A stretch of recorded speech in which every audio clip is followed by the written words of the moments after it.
தற்போது முன்னாள் முதலமைச்சர் ஓ பன்னீர்செல்வம் செய்தியாளர்களை சந்தித்து வருகிறார். நேரலையை பார்க்கலாம். நம்முடைய கழகத்தினுடைய வெற்றி வேட்பாளராக கழக அவைத்தலைவர் அவர்கள் தேர்தல் களத்தில் வெற்றி வேட்பாளராக போட்டியிடுகிறார்கள். அண்ணன் மதுசூதன் அவர்கள் மகத்தான மாபெரும் வெற்றி பெறுவார்கள் என்பது இன்றைக்கு ஆர்கே நகர் தொகுதி மக்கள் ஏற்கனவே முடிவு செய்துவிட்டார்கள். அதை தங்களுடைய வழங்கப்பட்டிருக்கின்ற வாக்குச்சீட்டின் மூலம் உறுதியாக நிரூபித்து காமிப்பார்கள் என்பதை தெரிவித்துக் கொள்கிறேன்.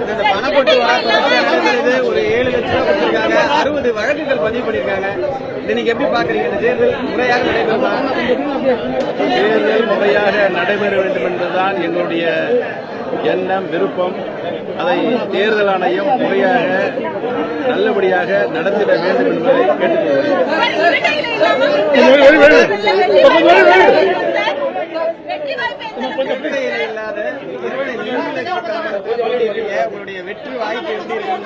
எங்களுக்கு வழங்கப்பட்டிருக்கின்ற சின்னம் இரட்டை விளக்கு மின்கம்பம்.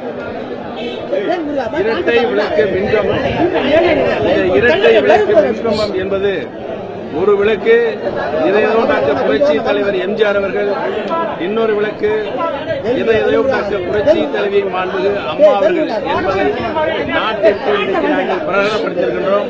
உறுதியாக இந்த 2 விளக்குகளும் ஒளி விளக்காக இருந்து நடைபெற இருக்கின்ற சட்டமன்ற இடைத்தேர்தலில் ஒரு மாபெரும் வெற்றியை பெற்றுத்தரும் என்பதை உறுதியாக தெரிவித்துக் கொள்கிறேன்.